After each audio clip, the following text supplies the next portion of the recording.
Bravo lovers, and welcome to another episode of Bravo Tea with Jared B. I am your host, Jared to the B. I hope you all had a wonderful weekend. I had a great weekend. It was a long weekend. It was one of those weekends because, I'm young and wild and free. Not so much wild, but I am young and free. Single, out here mingling, not really.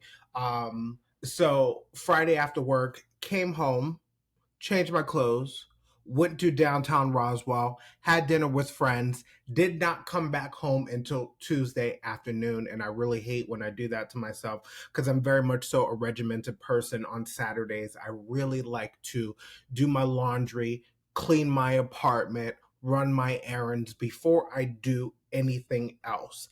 Therefore, when Sunday comes, I can just chill, I can relax and ease into Monday, which is the start of the work week for me because I have a regular 8 to 5 job. That did not happen this weekend. I came home, prepared my meals for this work week. I did my laundry. I did my cleaning. I was able to watch some tennis.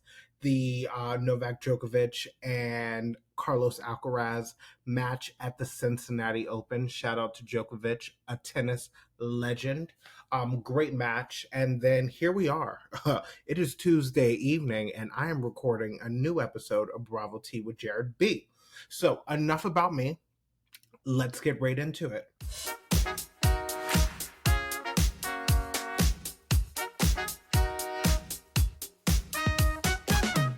So we have The Real Housewives of Atlanta. This is season 15, episode 15, titled Sip and Spill the Tea. So first, I have to point out, this is the third episode in a row where we have an appearance from Cynthia Bailey with a confessional, and I'm just asking, is production leaving the door open or cracked for Cynthia to return in a full-time or friend of capacity? That's my question, because I don't think I've ever seen a former housewife make a 3 or 4 episode appearance on a show with a confessional for the last couple of episodes of the season. I've never seen it. Maybe it's a first. If it's not a first, let me know. Slide in my DMs at Bravo Tea with Jared B on Instagram and let me know. Jared, you're wrong. So-and-so did this before Cynthia Bailey, but I don't think I'm wrong. So then we get to the OBGYN, and Sanya and Ross go to get an ultrasound. And of course, Dr. Jackie from Bravo's Married to Medicine is Sanya's OBGYN. And I feel like if there is a pregnant Real Housewife of Atlanta, then Dr. Jackie is most likely going to be their doctor. And I love it. I love seeing Dr. Jackie on the Real Housewives of Atlanta. But Dr. Jackie does inform Sanya that this is a geriatric pregnancy, which is a terrible name. But this is the case for any woman over the age of 35 that is pregnant. Dr. Jackie also does a quick mention of the maternal mortality rate for Black women. And I didn't learn this or know this until a couple of years ago, but the maternal mortality rate is 3 to 4 times higher for Black women than it is for white women. And Black women are more likely to experience complications during pregnancy and childbirth. In addition, Black babies are more likely to die and also far more likely to be born prematurely. And this is due to a couple of things, racism, discrimination, and bias in hospital settings, a lack of access to healthcare and even quality healthcare and healthcare services. And lastly, Black Americans experience higher rates of chronic ailments like asthma, diabetes, high blood pressure, sickle cell anemia, Alzheimer's, and most recently, COVID-19, just to give you guys some facts about the mortality rate. So then we move on to the past movie shoot, and we get to the shooting of Todd's movie, The Past, like I mentioned, and they are filming in Candy and Todd's home.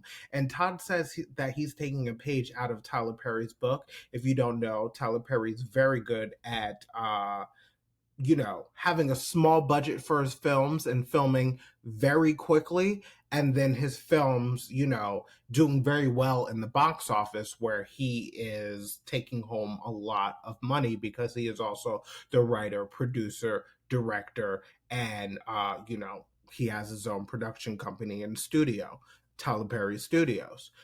So, Todd Tucker is taking a page out of Tyler Perry's book, and they're shooting this movie in their home, which is saving them six figures. Now, some of you might think this is low budget, but I think it's smart because if they save money by shooting this in places that they own, using things that they own, not only will they save money, but they could end up making more money on the back end after they sell this movie to a network, a studio, a streamer, or a cable channel. That's just my 2 cents. Then we get to this party planner for the sip and see for Sheree, Sheree's granddaughter Mecca, or should I say glam daughter, because Sheree's a glamma. So Sheree has a party planner over to Chateau Sheree to plan a sip and see for her granddaughter Mecca, and Sheree's house is honestly the perfect place for it because who needs a venue when you have a big ass house like Chateau Sheree? However, the party planner goes through a list of things that Sheree wants and expects for the sip and see, and the last thing on the list is the budget. And Sheree says that there is no budget. And this made me pause. I was like, no budget? Because I'm like, where's this coin coming from? Is She by Sheree in the black now? Because I know She by Sheree was in the red. That's what Sheree said herself in the early part of the season. And listen, we all know I love me some Sheree Whitfield, but Sheree Whitfield loves to skip out on a bill if she doesn't feel like the vendor or the services provided are deserving of it. So now I'm nervous for this party planner. And I also have to point out that, I've lived in Atlanta, Georgia for now over 20 years, and I don't know anyone that has ever thrown a sip and see for their child or grandchild. So now I am convinced that this only happens on the Real Housewives of Atlanta, which is okay. I enjoy seeing the pomp and circumstance of celebrating the birth of a child. But if I'm wrong and the sip and see is a thing that happens in the South, let me know. Again, slide in those DMs at Bravo T with Jared B on IG. So then we move on to Marlo's foster care event. And I honestly have to say, I applaud Marlo for using her platform to bring awareness to the perils of the foster care system while also celebrating those who were in the system that have made it out and are now accomplished. But what I'm also reminded of is Marlo kicking her nephews out of her home last season to stay with her sister because Marlo was becoming a little overwhelmed with taking care of her nephews.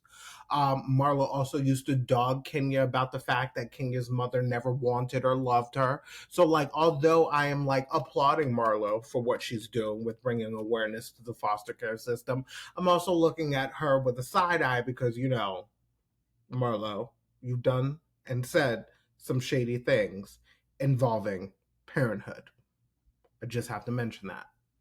I also have to mention how Marlo was at the beginning of the season versus the end of the season. Let's remember, okay, the first 5 to 6 episodes where Marlo blamed Candy for the death of her nephew and saying Candy didn't reach out and offer support to her and her family. Remember, Marlo expected a check or expected Old Lady Gang to cater the funeral or the the funeral. And it went from that, complaining that Candy didn't really reach out and offer support to Marlo's family after the death of her nephew.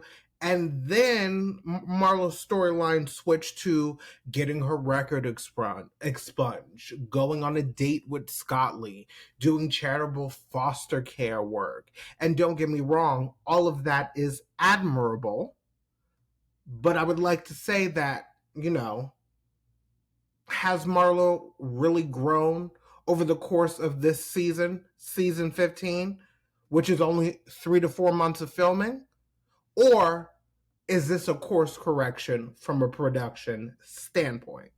Like, is production trying to center the focus and clean up Marlo's image? Because honestly, the way Marlo started off the season, and if you are on Twitter, you will see a lot of people were complaining about the way Marlo was behaving, how she was blaming Candy on the death of her nephew and the association between Candy's restaurant and the person that murdered Marlo's nephew. And then, now we have angelic, charitable, happy, Marlo. And so I feel like this switch up is not really based in reality, but based in production, if you catch my drift.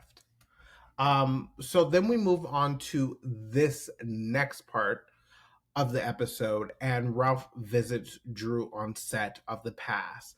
And, at this point in the game, we can almost expect Ralph to say something that makes him look like an asshole. And he did prevail. He prevailed. He comes into Drew's trailer and asks the production assistant if he's going to be able to squeeze out the table. Why was that necessary, Ralph? Like, why was that necessary? How do you enter the trailer being an asshole to someone working on the set?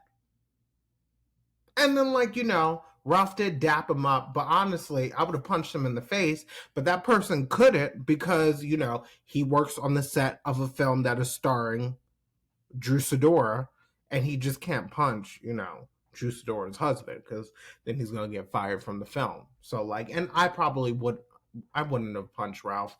I'm not a violent person. I don't believe in violence, but I would have said something slick under my voice, under my breath. Sorry.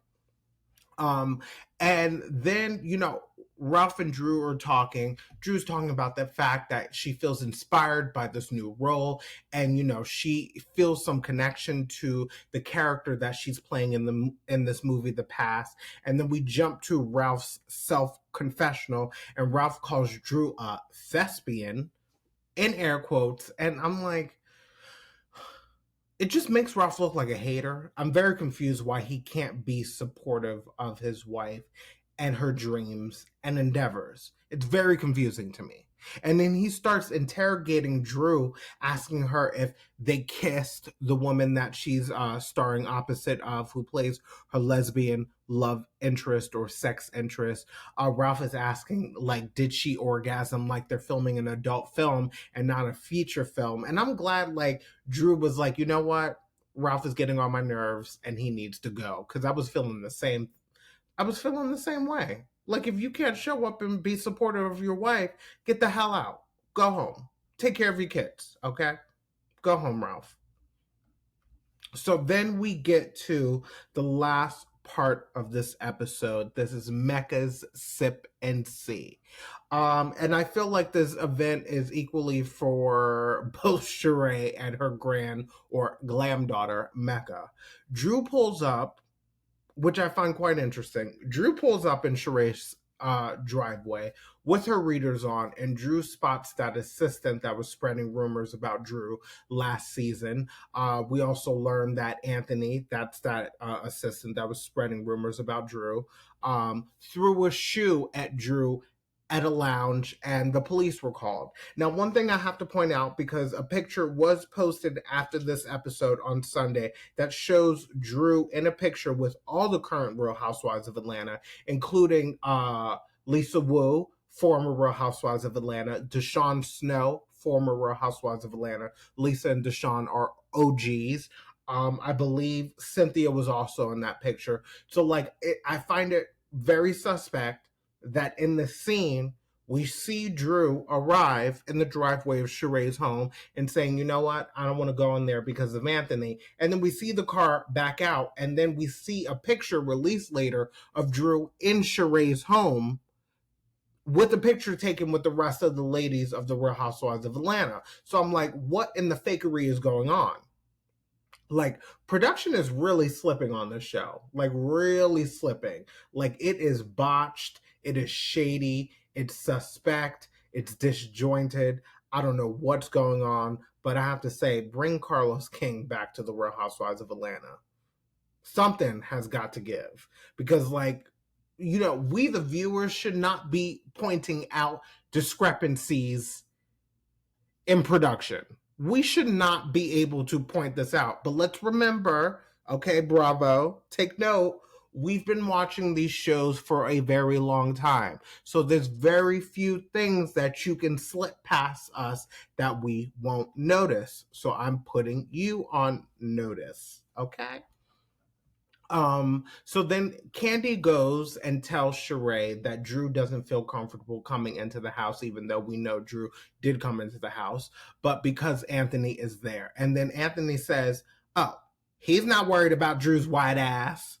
And then he says Drew's marriage is unsuccessful and her acting career has gone down the drain. And Anthony says that Drew still owes him a coin. And the only reason why he threw his shoes at Drew is because she threw her cheap ass bag at him. I'm like, oh Lord, oh Lord. Anthony came for a moment. Okay. To me, it's clear that Anthony came to this sip and see possibly to have a moment on television. And listen, he got it. He got it. He got a couple of reads in about Drew, and Drew is nowhere in the vicinity to defend herself. Maybe she's still in the car. Maybe she's hiding in Sheree's basement. Maybe she's in the bathroom. Who knows at this point? But we also get a moment where Kenya and Martell kind of clear the air. Kenya explained to Martell where she was coming from, and Martell apologized to Kenya, and Kenya kind of apologized to Martell. Kind of. She didn't really take ownership of her actions and coming from Martell like that. Listen, Kenya gave what we call a classic housewives apology, which is, I'm sorry if I offended you. I'm sorry if that offended you, which is not an apology. It's a non-apology, because if you have hurt someone, if you have offended someone, how you apologize is you say, I am sorry that I hurt you. I am sorry that the words that came out of my mouth hurt you. That is an apology, not I am sorry that I offended you. If I offended you, that's not an apology. Sorry, Kenya. But I have to say, we are seeing a lot of familiar faces at the Sip and See. We see former Atlanta housewives, like I mentioned, Lisa Wu and Cynthia Bailey. I did not know that Deshaun Snow was there until that picture was posted after the episode aired. But we also have Apollo, who is the ex-husband of former Atlanta housewife Phaedra Parks, who got fired for starting a nasty rumor about Candy and Todd. We also see Sheree's friend. I'm sorry if I get this wrong. I don't know if it's Tania or Tanya. I'm not sure. But if you don't remember, this was maybe like season 2 of The Real Housewives of Atlanta. Sheree's friend, Tanya, told Nene, because Nene was like, oh, girl, I need to get you a sandwich. And Sheree's friend was like, oh, no, I'm good. I have plenty of room to grow to be your size one day. And Nene was like, what? Take a look, because I included this clip. You're very, very small. She's tiny. Very, very tiny. Oh my God, you're very, like I'm a 2, so you must be a 0. Oh, probably. Yeah. I'm gonna get you a sandwich in just a minute. Don't do that, Lenny. I got room to grow. You know, guys, one day. Room to grow. She was kind of like, I have enough room to be your size. Well, what size is that, bitch? Oh, no, you didn't. Were you trying to call me out? Oh, boo-boo. That was a hilarious moment. Listen, the beginning years of The Real Housewives of Atlanta, just chef's kiss when it comes to great and raw and authentic reality television. So before this episode ends, we have a moment where there's a family picture being taken, and one of the ladies asks if the woman standing in front of Sheree's ex-husband, Bob Whitfield, who used to play for the Atlanta Falcons, they ask, is that his girlfriend? And then I hear someone say, she looks like Bob Whitfield. And Candy is like, does he have another daughter that we don't know about? Well, It turns out it is his daughter. And listen, I mean, I can't believe Sheree is now just finding out over 20 years later that Bob Whitfield had another daughter, because Sheree does say in her confessional that she was aware that Bob Whitfield had two children prior to them getting married. And then Sheree said after they got married, they had two more children. But now we know Bob Whitfield had three children prior to Sheree and Bob getting married, before they had their two kids. Leave it to Bob. Let me tell you something. Anytime Bob Whitfield is on the Real Housewives of Atlanta, it is a spectacle. It is somewhat of a shit show. It's very entertaining, but it always makes Sheree look like a fool. I'm sorry. Always makes Sheree look like a fool. Great television, but Lord have mercy, Bob Whitfield is a mess. Okay?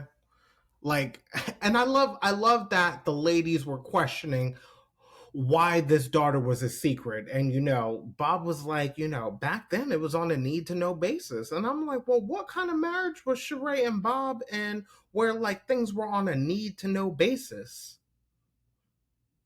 But listen, I digress. It's none of my business. Bob and Sheree are not together anymore. They haven't been together in a while. So I'm going to move on to the Real Housewives of New York City.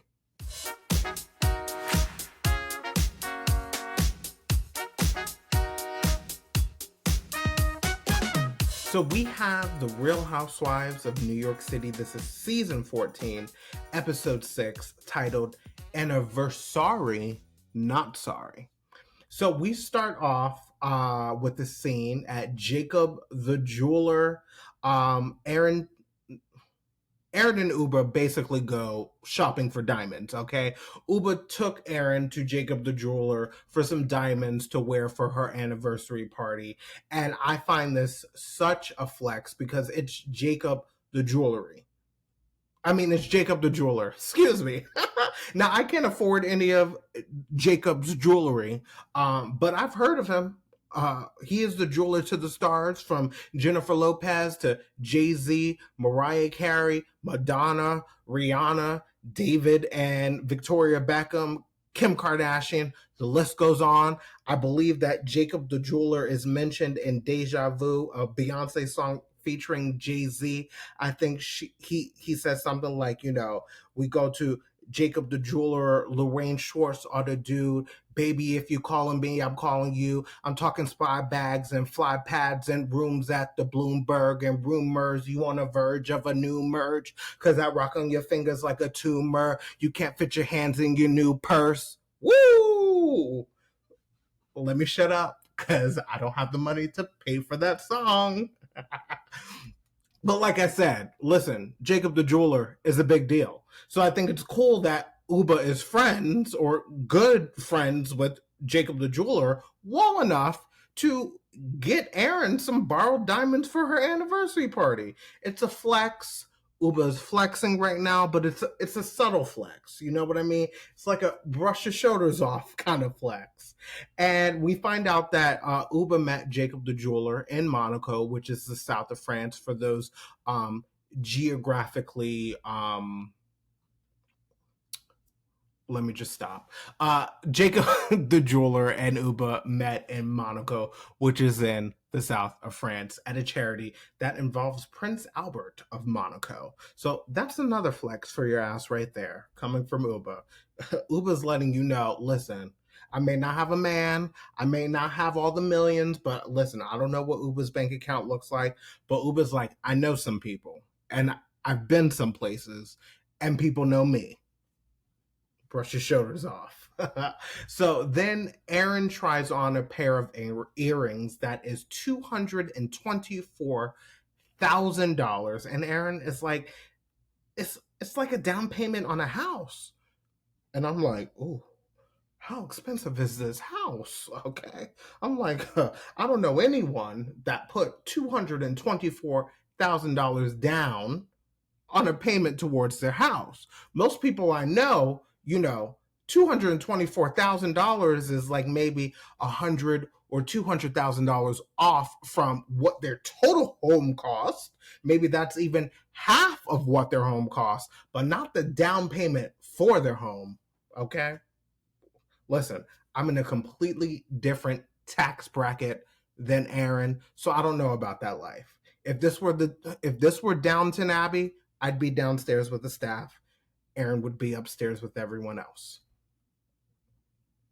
But one day I'll be in that tax bracket, okay? You heard it here first. So then we move on to shopping with Jessel and Bryn. And Jessel and Bryn go shopping for Aaron's anniversary party. And Bryn says that, we learned previously, a couple of weeks ago, Bryn says again that she's been engaged 3 times and none of them worked out because she wasn't ready. She also says that it was easier to say yes to the proposal at the moment because I believe a producer asked her in her confessional. Listen, this is where I disagree with Bryn, and I love me some Bryn. I've never proposed to anyone. I've never been proposed to. And I have to say, listen, it may be difficult to say no, but I'd rather have my heart broken in the moment than to get a yes to my proposal and then have me think I'm about to get married. I'm about to call my friends, plan a bachelor party. I'm calling my friend like, hey, mom, I'm getting married. No. Something like that. I'm thinking about the future. Do we need to have a home? What are our kids going to look like? What are we going to name our kids? So like, Bryn, I love you, girl, but I need you to work on that and do better. Please don't waste these men's times saying yes to their proposal unless you plan on actually walking down the aisle and trying to spend the rest of your life in holy matrimony. Okay? I just have to say it. So then Bryn is trying on dresses, and Jessel mentions all the sponsors on Aaron's anniversary party invitation. And Bryn says that Aaron's anniversary party invitation looks like a Coachella poster. Okay, the shade. And I love the banter between these two. Who knew Jessel and Bryn could be such a shady, dynamic duo? And I love it. I love to see it. I was not expecting it, but I enjoy watching it. And I'm sitting at home drinking my wine, my butter Chardonnay. I believe it's Chardonnay. And laughing my ass off at the shade being thrown by Bryn. Listen, Bryn Whitfield is very sharp. She's very shady and very witty. Great casting, bravo. Great casting. And great casting for Jessel too. Great casting. But real talk, if I'm Aaron and Abe and I'm planning an anniversary party that's going to be filmed on the Real Housewives of New York, I too would probably reach out to some vendors and possibly get a discount, or Aaron mention the vendors on the anniversary party invitation as a way for the vendors to get free promotion on the Real Housewives of New York, which is aired on Bravo, to bring some business to the vendors. I think any could be possible. Both could be possible. So shout out to Aaron for not only being, economical, but also trying to, give a little boost to her vendors that she utilized for her anniversary party. Shout out to Aaron. So then we jump to Jenna Lyons doing a consultation with Emily Hampshire from Schitt's Creek. Listen, it took me a moment because I'm watching this FaceTime happening between Jenna and Emily, and I'm like, is that the girl who worked in the motel, the front desk on Schitt's Creek? And yes, it is. So I also hope that we get to see more of Jenna's interior design work on the show because she has great taste and a great eye. I know this because Jenna Lyons had a show on HBO Max. It might be on Max now. HBO Max is now Max. And it was called Stylish. And there was a couple of episodes where she renovated this Brooklyn brownstone for her friend, which I believe is the brownstone that she's talking about in this scene. And the work that she did with this brownstone is absolutely magnificent. And what sold me was this mural that was hand painted in the foyer of the brownstone. And I'm still to this day trying to convince my mother to get a mural hand painted in the foyer of her house because there's so much wall space. There's a lot of white wall space, and I'm like, Mom, listen, do what Jenna Lyons did and get a hand painted mural. It will look so beautiful in the entrance of your home. Listen, one day my mother's gonna listen to my advice. Love you, Mom. No shade. So then we move on to Aaron and Abe's anniversary dinner because it's your anniversary. Your anniversary. It's your anniversary. Let me stop singing. So we get to Aaron and Abe's anniversary party, and I must say, oh no, this is actually not their party. Excuse me. It's their anniversary dinner, just them two. So I have to say, listen, thank God for my notes because I would have just gone on and on about the wrong scene. Okay? Thank you, notes. So we have Aaron and Abe's anniversary dinner, and I have to say that they are a sexy couple. Like, you know, when you see a couple and you're like, oh, damn, they're very hot together. And Aaron's got on a long black dress with a high slit up to the thigh. And listen, Aaron and Abe are giving off we're sexy couple vibes, and I'm feeling it. I'm feeling the hotness. I'm feeling the sexiness through the television. Okay? It's getting hot in here, but I'm not taking off my clothes. Okay?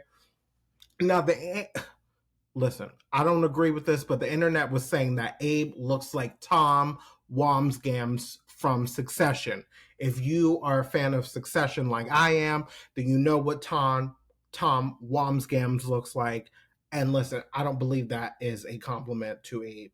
I don't think saying that Abe looks like Tom Wamsgams is a good look. I don't, I think that, Abe is better looking than Tom Wamsgams. That's like a tongue twister. But one thing that caught my eye, and I don't know if you caught it, but in the back corner next to that man that was sitting by himself, there was a stuffed penguin. Did anyone notice the penguin? What's the penguin for? Is that like a decor thing? Is the name of the restaurant called the Penguin? Like, someone let me know because, I no longer live in New York and I've never been to this restaurant. So, I'm confused by the penguin, but it caught my eye. And then Abe gifts Aaron with a brand new ring, which is basically a mini ice skating rink on a finger. And listen, don't be fooled by the rocks that she got because she's still Aaron from the block. But honestly, I would have put it in a safe and never wear that ring outside the house. Matter of fact, put in a safety deposit box, Aaron, okay? And have a replica made because we've all seen it on television now. And you can't trust people. People are shady. People are criminals, okay? And people are going to try to come for you. Look what happened with Kim Kardashian in Paris when she was tied up in the bathtub. And look what happened to Dorit and PK Kemsley on the Real Housewives of Beverly Hills. So listen, Aaron, put that ring away. Put it in a safety deposit box. Put it in the safe. We don't want anything happening to you and your family. I just have to say it. So then we move on to Jessel and Pavitt. And we are in the home in Chelsea with Jessel and Pavitt. And I don't think that these two know that they are comedy gold, just naturally. And what I have to point out before, I discuss this scene is, Jessel has talked about the fact that her and her husband have not been intimate since their children have been born.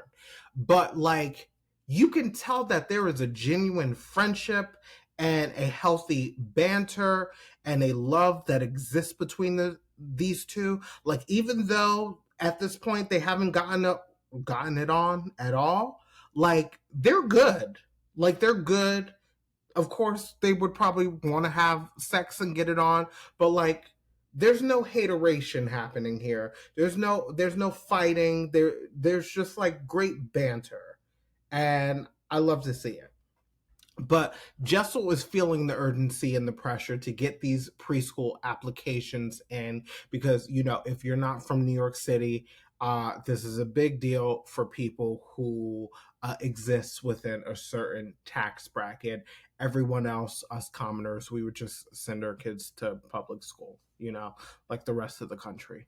But Jessel points out that this international preschool with campuses, they have campuses all over the world. And Jessel was like, our kids could be speaking Mandarin, Pavitt. And Pavitt's like, our kids can barely speak English now. Like, I love this couple.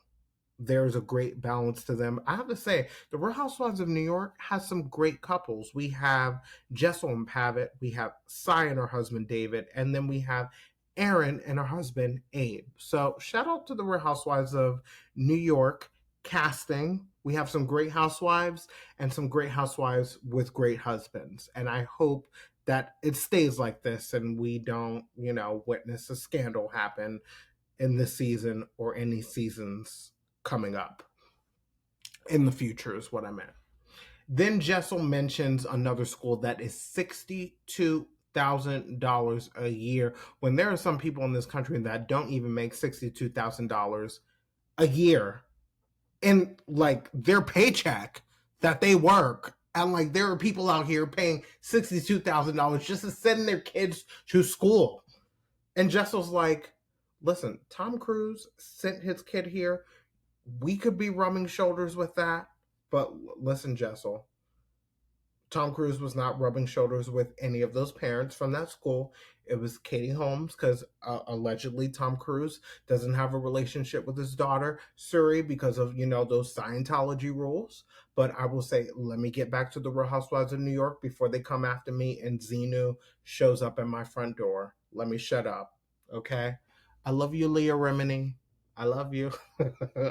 But I've said this before. Jessel's obsession with her kids going to the proper preschool is very New York City. It's a little bit of Gossip Girl and very much so Alex McCord season 1 from OG Real Housewives of New York. I don't know if you noticed that, but I've noticed it. What I love about this cast is like there are iterations, there are bits and pieces of the old Real Housewives of New York that exist in all these ladies. And like, I love that some of their, their isms, some of the nuances of the season remind you of the old Real Housewives of New York. I'm really enjoying, tying back this current cast to the old cast because there is a through line that exists. There is a through line that exists. And for all you haters out there on the internet that are not giving this show a chance, give it a chance, okay? You can't expect for the first, 1, 2, 3 episodes to be explosive, okay? These girls are new to reality television, kind of with the exception of Jenna Lyons, because she had a reality show, even though it was involved, around her business. But like these girls are new to reality television. Some of them are new to getting to know each other. So you're not going to get fireworks the first couple of episodes. But, things are warming up. Drama is happening. And I am enjoying the show. Okay? Okay. So we finally get to Erin and Abe's anniversary party. And the venue is beautiful. I know exactly where this bank venue is. It is off of Chambers Street, like Erin said. And listen, for us commoners, Chambers Street is a subway stop, okay? You can take the A, C, or E to Chambers Street. You can take the J or the Z to Chambers Street, or you can take the 1, 2, or 3 to Chambers Street. Not that any of you asked for the subway lines going down to Tribeca, but like sometimes I feel the need to, remind you guys that I am a native New Yorker and I have spent some time in New York City. I know my places and I know how to get around. I maybe need a day or two when I go home to New York, especially in the city, to like, regain, the city slicker in me, Like I kind of get nervous when I go home to New York, especially when I go to the city, because I'm like, oh my gosh, I have my iPhone up, I'm looking at the subway map, and I'm like, what? I I know how to get around. I've done this before. Okay, I've done this. But then Bryn arrives at the anniversary party. Bryn is faded. I believe that she's stoned. Don't judge her. Marijuana, cannabis, whatever you want to call it, is legal in the state of New York. But Bryn is faded. She comes with the sunglasses on, dressed like Meredith from The Parent Trap, and she has a fur coat on.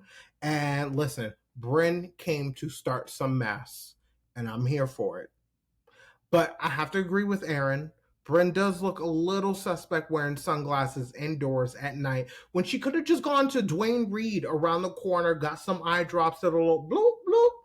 No sunglasses needed, okay? A little drip, drip, and then she's good. And then the rest of the ladies arrive, and Jenna is grabbing Aaron's ass. Jessel and Pavitt arrive in style, and Cy De Silva arrives alone, but with a bob so sharp it could cut a bitch, okay? Cut. Aaron asks Cy where her husband David is, and Cy's like, yeah, he couldn't make it. Our babysitter's sick, which is a wonderful excuse. Great excuse. Acceptable excuse. And then one thing I love about Cy is that she's going to give it to you straight with no chaser. And Cy's like, yeah, and David didn't care to come. He doesn't care about this. He's happy to stay home. And Aaron's just like, I get it. Like, that was hilarious. Like, Cy, listen, I love you. Shout out to Cy. Then the shady dynamic duo are back in action. Bryn and Jessel. A plate or a glass drops on the floor, and Brenna's like, Opa! But don't worry, it's sponsored. I'm like, oh my gosh, I cannot. Brenda's so quick with the shade and the wit. Like, the wit is off the charts. Ding, ding, ding, ding, ding. Off the charts. And then we get a quick Housewives crossover with Meredith Marks and her son, Brooks, from The Real Housewives of Salt Lake City, which premieres on September 5th, only on Bravo, and the next day, streaming on Peacock. Wink. Ding. So then we have a moment between Bryn and Abe, and a lot of people were talking about this on social media. Abe, of course, is Aaron's husband, and Bryn and Abe are talking. There's banter. Bryn is definitely flirting with Abe, and a lot of people on social media got bent out of shape and upset about this and found this inappropriate. But let me make clear, I'm not in a relationship. I'm not married, so I don't have anyone, or a friend to flirt with my partner, my spouse. It's just me, myself, and I. But I feel like it was obvious that Bryn was joking around and didn't mean anything by it. Now, it was probably the wrong place, the wrong time to making jokes about, at a throuple, replace your wife with me. It probably wasn't the place for it. But I feel like it was obvious that Bryn was joking around and she did not mean anything by it. And I also have to point out that, Abe didn't really seem uncomfortable with it. And maybe he was laughing out of discomfort. Is discomfort a word? I think it is. Let's just go with it. But I could also understand how a spouse could find this inappropriate. Okay. I could understand it. But what do I know? I'm single and open for flirtation. So then Jenna Lyon spots a guy she thinks is hot from across the room, who looks like Roman Roy from Succession. There's, 2 Succession references. If you've never heard of Succession, shame on you. Go on Max, not HBO Max, and check out Succession. I love it. You really have to get through the first 4 episodes of the first season, and that. After that, I was sold. Okay. But Cy De Silva asks, oh, would you, have sex with a guy again? And Jenna's like, yeah, if it was the right one. But I have to say, I did look up the Roman Roy lookalike Jenna, and he is in a relationship with a man. So I don't know if that would work. Not because he's in a relationship with a man, but because he's in a relationship. unless him and his partner are down for that. You guys DM each other on Instagram, work that out for yourself. It's none of my business. So I did not fart. I'm sitting in a leather chair. That was my leather chair. I just want to clarify that, okay? Okay. That was not a fart, because I would own it if it was. So we also learned that Jenna Lyons is now single, and it seems like it's because this person that she was in a relationship wanted to live a more private life, and Jenna Lyons is a public figure, especially now that she is a Real Housewife of New York City. But I love that Jenna felt comfortable to not only share this with Sai and share this with Jessel, but also share this with us, the viewers. So I feel like, Jenna is becoming more open to the cameras being around. And, I feel like episode by episode, we're getting to know Jenna Lyons more and more. Okay? Listen, I like Jenna Lyons. I respect her. She's great. So then we get to the speech portion of this anniversary party. And listen, there's a lot of speeches happening. And the speeches are the toughest part of a wedding to endure. So I can't imagine having to sit through several speeches at an anniversary party. Like, I personally feel like there should have only been a speech from Aaron and Abe, who are the couple celebrating their 10-year anniversary. And, like when Abe mentions in his speech that he promises to keep Aaron satisfied emotionally and physically. Brown chicken, wah, wah. Aaron's like, oh, okay, let's keep that in the bedroom, babe. Let's keep it in the bedroom. But then Aaron's sister confronts the ladies and tells them that it's rude to be talking during the speeches, which is true. But Bren clacks back real quick and asks, are you going to approach everyone else talking during the speeches? And Aaron's sister's like, you know what? That is true. You were right. Let me back the hell up.